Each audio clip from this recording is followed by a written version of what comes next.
When driving a vehicle, you've got to be on clock at all times in a sound mind. Please don't drink. When you think it's all right, it's not. Please don't drug. When you think you can, you can't. Anthony Joshua and his team did a wrongful overtake, and they ran into that vehicle, which was definitely because of the overspeeding. I didn't think they were not overspeeding. Probably that wouldn't have been that fatal. Widely mooted.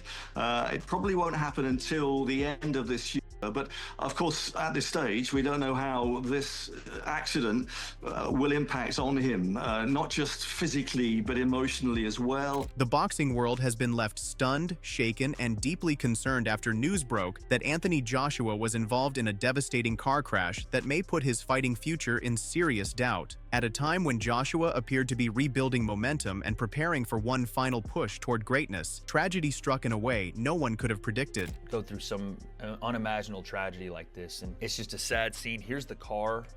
It's almost a miracle that AJ made it out alive, and you can see why, unfortunately and tragically, two people did not. But it makes you realize that in a day like today, no amount of money, no amount of fame, no amount of accomplishments in this world will matter in terms of the precious value of life. Life is precious, and no matter if you make no money, no matter if you make tons of money, sure, your living experience will be different, and some live, quote unquote, better than others, but the ultimate gift is life. And it didn't matter today that AJ was one of the biggest stars a week ago in the world. It didn't matter that he had this record-breaking boxing match. Didn't matter that he got paid a ton of money. Didn't matter that he was worth a ton of money. Joshua had only recently returned to the ring after more than a year away, delivering a dominant victory over Jake Paul on Netflix in what turned out to be one of the biggest paydays of his career. The win was supposed to mark a fresh chapter, a reset, and the beginning of a carefully planned final stretch. Instead, what followed was a heartbreaking turn of events that has forced the boxing community to pause and reflect on how fragile everything truly is. AJ, you've got a guardian angel, my friend.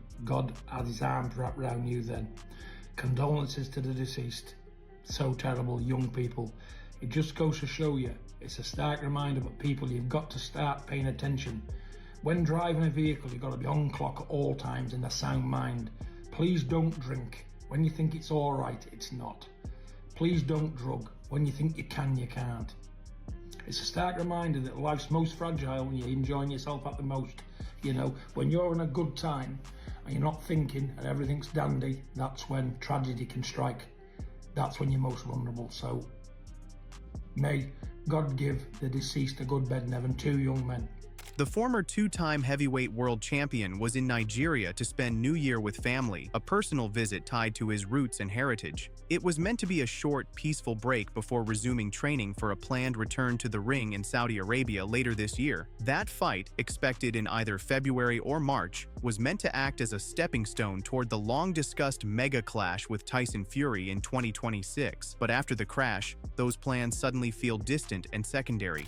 But people have to wake up and start learning and start putting out there to people that you can't drive a vehicle at speed, you can't drink and drive, you can't drug and drive. I'm not saying any of these boys have been doing that, not at all. I'm just putting it out there, because it's the time of year, it's Christmas, it's New Year. Now you've got to be careful the most, especially with people walking about, other people. When you get in a car, you must think of them, be in a sound mind and competent and pay due care and attention to everything you do. Again, condolences to the deceased's family. Two young men should never have happened. AJ, God had his arms wrapped around you tight, because looking at that crash, you're one lucky guy. And I'm pleased you're alive, son. I'm pleased you're alive. Joshua was a passenger in a black Lexus SUV traveling along the Lagos-Ibadan Expressway in Makun, Nigeria, when the vehicle collided with a stationary truck. Local authorities later revealed that preliminary findings suggest the SUV was traveling above the speed limit and lost control while overtaking another vehicle, two violations that are among the leading causes of fatal accidents on Nigerian highways. Men at Shagam units informed us of the unfortunate incident. From what we got to understand was that there was a trailer that was parked at the shoulder, whereby the vehicle conveying Anthony Joshua and his team did a wrongful overtake, and they ran into that vehicle, which was definitely because of the overspeeding. I didn't been doing no overspeeding, probably that wouldn't have been that fatal. Now, from the report we have 5 people were involved in the total.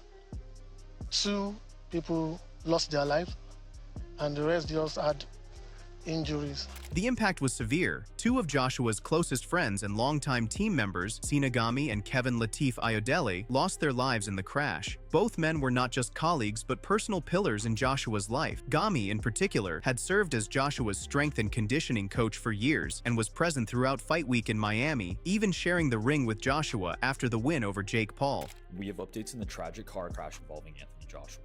The fatal car crash claimed the lives of 2 people who we now know to be his strength and conditioning coach Sina Evolve Gami and his close friend Latif. Badu Jack, who is a 3-division boxing world champion, confirmed on Instagram that Latif, aka Latz, was one of the 2 people killed. In fact, Joshua's last Instagram story before the crash was with Latz playing ping pong. The Federal Road Safety Corps in Nigeria said preliminary reports show that Joshua was in the backseat of a black Lexus truck, which was suspected to be going over the speed limit. Several boxers shared their condolences, including Chris Eubanks and Jake Paul. We will continue to update with anything we learn. While 2 other passengers in the vehicle survived without serious harm, the emotional weight of losing such close companions is immeasurable. Those close to Joshua have described the loss as devastating, noting that grief of this scale cannot simply be pushed aside, especially at this stage of his career. But the family are saying that they are shocked by what's happened. And there was a brief statement, we're hoping for his speedy recovery, they say, and also the people who sadly passed away. Yeah, Chris, we're seeing those pictures on our screen right now and can see the impact that that car actually took during that accident and the front of the car. And as you say, Joshua was in the back. But Chris, you did mention to me this news comes just 1 week after Joshua, of course, went head-to-head with Jake Paul in that big fight. How much of a shock do you think this will be for the sporting world and the fact that Joshua did take a hiatus and appears to be having some sort of comeback plan? Nigerian police initially stated that Joshua suffered only minor injuries and was in stable condition. However, sources within Joshua's inner circle have since raised concerns that the damage could be more serious than first reported. There is growing worry about possible rib and knee injuries, as well as internal damage that may not yet be fully understood. Yeah, some breaking news to bring you regarding Anthony Joshua. He's been involved in a serious car crash in Nigeria. Now, Reuters news agency say he suffered minor injuries, but 2 people have in the incidents. According to eyewitnesses, the accident occurred along a busy highway where a vehicle carrying Joshua collided with a stationary truck. The exact cause of the accident is now being investigated. There's no statement from Anthony Joshua's team on the incident just yet.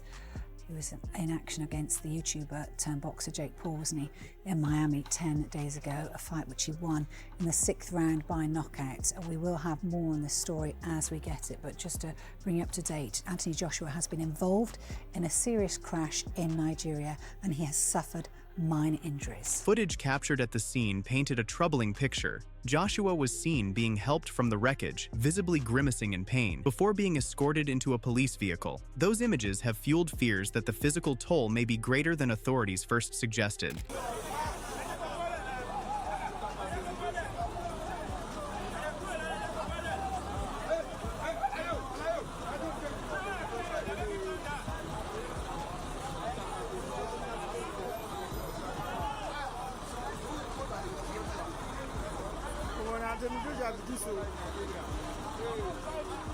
Joshua's representatives later released a statement confirming the deaths of Gami and Ayodele, expressing profound sorrow and emphasizing how close both men were to him. Promoter Eddie Hearn acknowledged the incident while on holiday, stating that initial images suggested Joshua was stable, but he urged caution and patience until more information became available. He stressed that speculation should be avoided until Joshua's full condition is understood. He posted on Instagram, "With the heaviest of hearts, 2 great men. Rest in eternal peace, Sina and Latz. My thoughts and deepest prayers are with everyone." The timing of the crash only added to its emotional weight. It occurred just 10 days after Joshua's victory over Jake Paul in Miami, a fight that many believed symbolized renewal. Joshua had been expected to return to training soon, possibly preparing for a bout against kickboxing star Rico Verhoeven in Saudi Arabia, before setting his sights on Fury later in the year.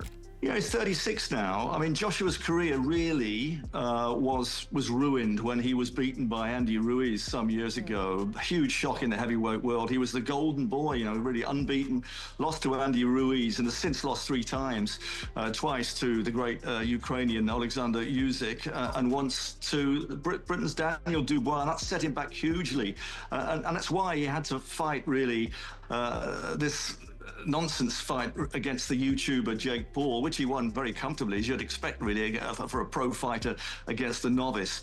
But he's coming back. The British public want to see the 2 great stars of the heavyweight era from Britain, Anthony Joshua and Tyson Fury, fight in 2026. Now, those plans hang in the balance. Sources have indicated that a quick return to the ring is highly unlikely, and even a delayed comeback will depend not only on Joshua's physical recovery, but also on how he processes the emotional aftermath of the tragedy. That's been widely mooted. It probably won't happen until the end of this year. But of course, at this stage, we don't know how this accident will impact on him, not just physically, but emotionally as well. He was with friends in that car. There was a video circulating of him playing table tennis with a partner earlier that day, we understand. So it'll leave deep scars, obviously. But that is a big fight that is waiting to happen in the heavyweight ranks in 2026. Tyson Fury, former heavyweight champion, against the twice world heavyweight champion himself, Anthony Joshua. Tributes have continued to pour in from across the sporting world. Chris Eubank Jr. expressed relief that Joshua survived while honoring the lives of Gami and Ayodele, describing them as genuinely good men. He said, "Thank God our heavyweight champs survived that horrible car crash, and pray for the 2 fallen soldiers Latz and Cena and their families. I knew both. They were genuinely good men. Rest in peace, boys." Jake Paul, despite having recently lost to Joshua, also shared his condolences, emphasizing that life matters more than boxing. He said, "R.I.P. Cena Gami and Kevin Latif, Latz Ayodele. My thoughts and prayers are with their families and friends and AJ." Former rugby star and boxer Sonny Bill Williams shared memories of Joshua and Ayodele, stating, "Rest easy, brother Abdul Latif. May the Most High make it easy for your loved ones." While British fighter Shannon Courtenay reflected on how quickly life can change, recalling joyful moments just days before the tragedy. He said, "Ripe Cena and Latz, 2 good guys. Last week we're all having fun in Miami, and today you're gone. Life really is too short. May the Lord look over their loved ones during this awful time." Eyewitnesses described the chaotic aftermath of the crash, noting that rescue efforts began immediately before emergency services arrived. Joshua's security team, traveling in a separate vehicle, assisted until authorities took over. Further investigation has highlighted excessive speed and wrongful overtaking as primary factors in the accident. The speed limit in the area is reportedly 50 mph, a threshold that investigators believe was exceeded at the time of the crash. See him, you know what I'm saying, knock him out, you know, break his jaw. I was happy about that, but you know, this situation is it's unfortunate. 2 people have lost their lives, as you say. Yeah. So, you know, our prayers go up for them and their families. And that's not a lot to say when it's a situation like this. It's just that, you know, it's dangerous out there, man, you know, on these roads. And you and I'm sure that, and a lot of people out there, we've lost a lot of people, you know, in these same type of situations. You remember when we was in high school, they would they would take us to the where they have the car all mashed up, and you know what I'm saying, and that was our first time kind of seeing it. And in high school, I lost a lot of people. In the hours before the incident, Joshua had shared a lighthearted moment on social media, posting a video of himself playing table tennis with Kevin Ayodele. The clip, now heartbreaking in hindsight, served as a reminder of how quickly joy can turn to tragedy. So I mean, you know, it's just hard to see something like that. Those 2 different ends of the spectrum, to where, you know, one thing is joyous, the other thing is tragic. And going into 2026, I hope we can experience more joy than tragedy, man. Absolutely, absolutely. But yeah, man, you know, prayers with the everybody that was involved in that, you know what I'm saying, both families. And Joshua too, I'm sure that he's waking up today, you know, thanking his creator, whoever that may be, you know, because he could have easily lost his life. And we see celebrities, you know, that have done. While fans continue to speculate about the future of his career, the boxing world has largely united around a single hope that Joshua emerges from this ordeal healthy, supported, and given the time he needs to heal. The question of whether he fights again feels secondary to the reality of loss, grief, and survival. You know, great things or been on a high, and then, you know, within the next day or two, you know, they pass.